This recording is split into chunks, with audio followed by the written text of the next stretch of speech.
Bon, je vais te raconter une histoire. L'histoire de Diego. Alors, Diego, c'est un gosse. Nous, on l'aime beaucoup. C'est un gosse. Il est né en Argentine. Tu connais? Diego Benzites. Tu connais pas? Ah, il est vachement sympa. On l'aime bien. Eh ben, lui, il était comme ça. Il avait un caractère très fort, comme ça, très passionné, tu sais. Et on se souvient avec le papy, son frère, sa sœur, ses amis, ses cousins, cousines, tout ça. 5 6 ans, il jouait au domino avec son papy. Et il était là et puis il disait: mais papy, qu'est-ce que tu fais? Tu fais des conneries, regarde, c'est pas comme ça, regarde. Et le grand-père, ça le faisait rigoler, tu parles. Et il lui dit: papy, c'est pas comme ça, regarde, t'as fait tomber un domino. C'est pas normal, c'est pas comme ça, faut qu'ils tombent tous chouk, comme ça. 10 qui tombent d'un coup, 10. Et, et un jour, il décide, voilà, de l'emmener à la montagne. Alors, ils vont à la montagne, ils vont à Saint-Rémy-sans-Cloud. Tu connais? En Suisse, la montagne. Ils vont là-bas, à Saint-Clix, là. Et il est tout en haut de la montagne. Et ils lui mettent les chaussures ski, tu sais, les trucs là. Chaussures ski, le truc des Polonais, là. Ils lui mettent le ski sous les pieds. Ils lui mettent la combinaison, le truc là, le chiquet. Et il fait le slalom. Très vite, il apprend. Il dit: mais toi, t'es fort, toi. Allez, on te met à la compétition. Il fait 2 3 heures. À peu près ça, ils lui mettent à la compétition. Avec les gosses de son âge, 8 ans. Bah, numéro 1. Il passe devant tous les locaux, devant tout le monde, numéro 1. Ils comprennent pas. Ben, je parle, lui, il aime bien gagner, hein. Alors,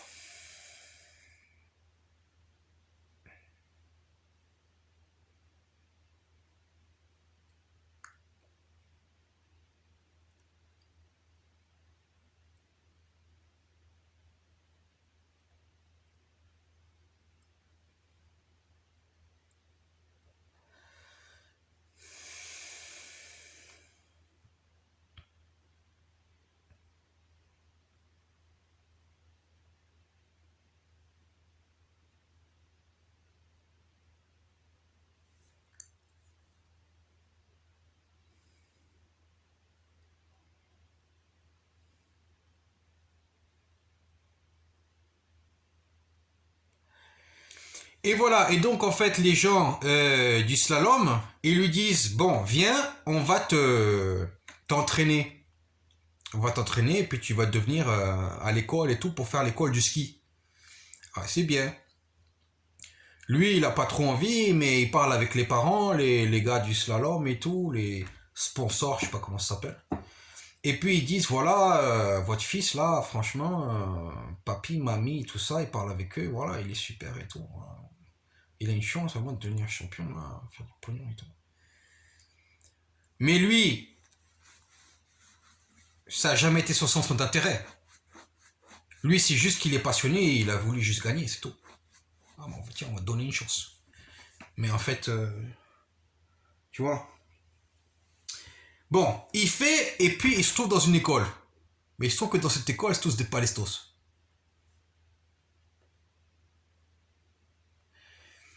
Et bon, il fait la compétition, voilà, tout ça, il gagne de l'argent et tout. Et puis un jour, il revient en Argentine, il dit: j'en peux plus, je m'intéresse plus. Il a compris, c'est pas 60 ans d'intérêt, il retourne en Argentine.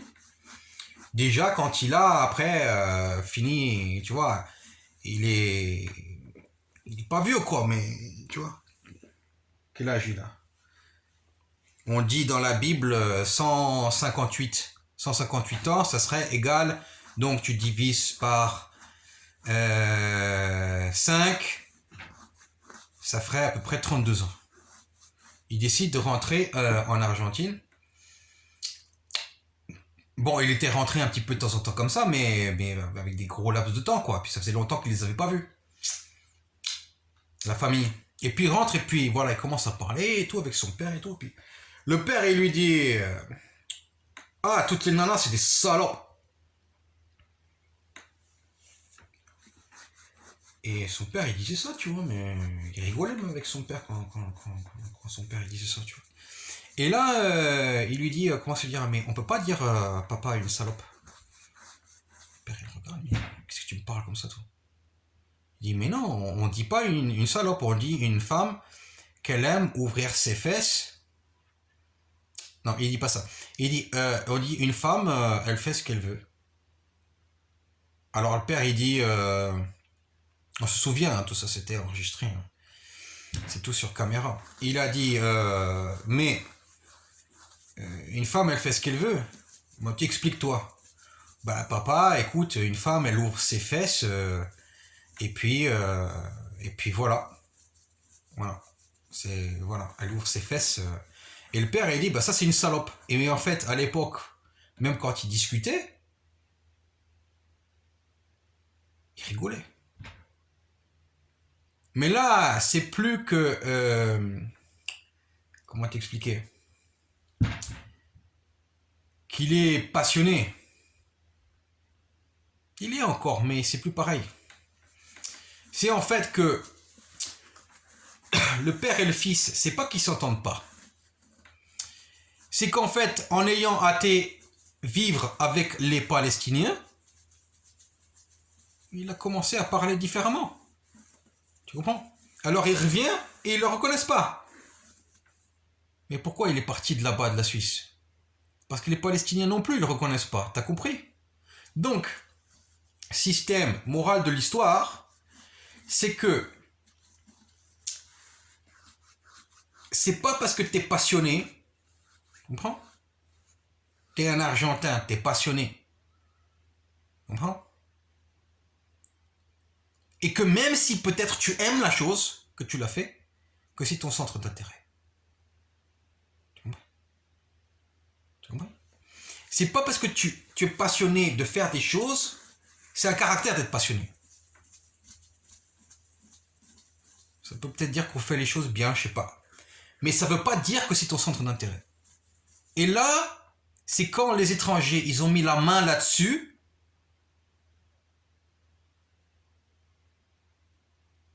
qu'en fait, ça a pas marché. Il a perdu son temps, en fait. Il est parti là-bas en Suisse, il a vécu combien, regarde? 26 ans, ça vient à quoi? Compris? Et là, il revient en Argentine, ils disent, mais toi, t'es plus comme nous, t'es pas un Argentin. T'as compris? T'as compris? Voilà. Donc la morale de l'histoire, c'est qu'il ne faut pas tomber dans les mains des gens que par leurs yeux, ils voient les choses transformées de ce que tu es. Ils voient que tu vois que ce que tu fais, c'est bien, mais pour eux, ils le voient d'un bien qui est différent du bien que toi tu vois. Et ça, ce bien-là, bravo, bravo, bravo, comme tu es formidable, même de la personne de l'extérieur qui a l'argent sur lui, pour le payer lui, c'est pas le bien. Tu comprends? C'est pas le bien. C'est-à-dire, c'est ni trop bien, ni pas assez bien. C'est un bien contre un autre bien. On n'est pas ensemble en fait. Tu me payes, mais ça sert à rien. T'as compris? Donc Diego, ils l'ont payé, mais c'est un bien contre un autre bien. Mais comment c'est possible? Bien multiplié par bien, ça fait bien.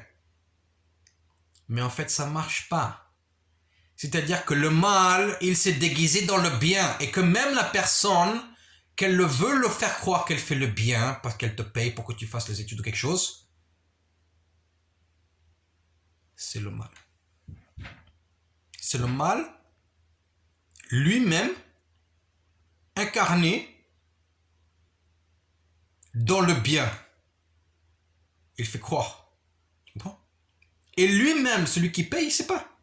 Il sait pas. Il sait pas. Il se rend pas compte. Il se rend pas compte. Il rend pas compte que... Et, voilà, c'est pas possible, tu comprends?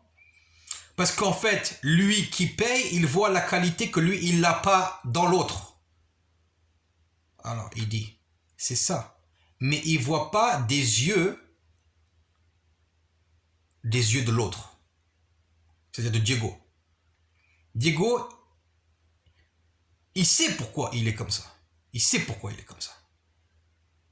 Mais l'autre de l'extérieur, il ne sait pas pourquoi. Donc il voit que c'est une qualité, mais il ne sait pas comment cette qualité, elle a été travaillée. Il ne sait pas. Il ne sait pas d'où ça vient. Il ne sait pas que...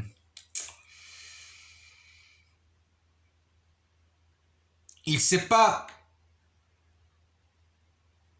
comprendre le sens historique, culturel, motivationnel de cette qualité que Diego il a. Il ne comprend pas. Hein? Et il pense même que cette qualité, ça va changer sa vie. Comprends? À celui qui paye. Bon, ça peut être gagner un peu plus d'argent, ou motiver quelque chose, ou créer un événement. C'est pas mal vu. C'est pas mal vu. En fait, c'est une situation de quiproquo. Mais c'est une situation de quiproquo qui détruit des vies. C'est ça que je veux dire. Tu comprends? Ouais. Pour comprendre cette passion-là, il fallait comprendre que les Argentins, ils étaient venus de l'Italie. Et qu'ils avaient été virés pendant plusieurs générations, des trucs de fou. Et Diego, il vient de cette génération des années 30, qui les ont virés avec Mussolini, tu vois, qui sont partis. Oui. Même que là, le roi, il a fait la lettre d'excuse, tu vois. Il fallait comprendre ça. Et le Suisse, qu'il a payé le Palestos. Tu comprends, c'est pas un Italien. Il ne peut pas comprendre les connotations de ces choses-là. Tu comprends? Donc en fait, non seulement le Diego, il a perdu les études, il a perdu le temps, il a perdu l'argent. Il a perdu l'argent de l'autre, il a perdu le temps. Et ça, c'est lorsque la passion, elle tourne à la tragédie. Et ça, c'est que lui, le Diego, il peut en arriver à la raison de comprendre pourquoi ça s'est arrivé. Mais celui qui a payé l'argent, ou les autres, là, les slalomers sponsors, non, pas forcément. Non, ils peuvent pas. Ils peuvent pas. Ils peuvent pas. Diego, il a vécu en Argentine, il a vécu en Suisse. Il comprend les deux. Le slalomer palestinien sponsor, là, il n'a pas vécu en Argentine. Il ne sait pas ce que c'est. Même s'il va aller en Argentine, il va passer une semaine, voilà, c'est fini. Voilà, il a vu la statue, voilà, statue de... le statue di Colón, et puis, voilà. Ouais, c'est tout. Il a vu le parc Guantanamo, et puis il a vu la playa de los Caseros. Tu vois, un truc comme ça. C'est tout. Fini. Et cash de l'Italie. C'est tout. C'est tout. C'est tout. Bon.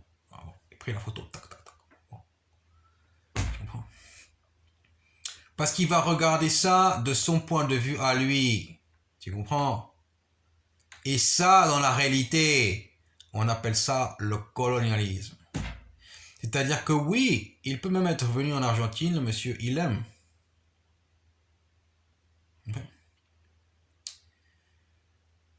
Mais même s'il a payé l'argent pour l'autre, il a gâché. Il a fait travailler. Il a employé. Mais pourquoi? Pour gâcher? Alors c'est esclavage. Alors c'est du colonialisme. Donc l'idée, c'est pas que moi, je t'aime Donc, je suis bien pour toi. L'idée, ça veut dire que c'est toujours ce que je répète. Regarde, il y a des gens qui font ça avec moi. Il y a des gens qui sont les amis, mais qui ne me parlent pas. Moi, je ne parle pas. Tu vois. Il y a les gens qui sont mes amis. Mes amis. Même ça peut être, mais je ne leur parle pas. Parce que c'est le camp ennemi. C'est le camp ennemi. C'est le camp ennemi. Tu comprends? Ça peut être un truc. Ça peut être des choses différentes. Ça peut être, je sais pas. Tu vois. Le camp ennemi. Tu comprends? Voilà. Mais ça peut être un ami, tu vois. Le voyage, tu rencontres une personne comme ça, voilà, tu discutes. Même tu parles pas de politique. Et des fois, on est très intelligent, on se comprend. Lui, il parle pas de politique, moi, je parle pas de politique. Bon, on parle de d'autres trucs. Voilà. Mais il a compris. Moi, je suis pas un ennemi parce que j'ai fait quelque chose de méchant contre lui. Non. Il va pas me faire quelque chose de méchant contre moi. Mais pour ma sécurité, il veut pas parler avec moi. Et moi, je peux parler avec lui. Tu comprends? Voilà.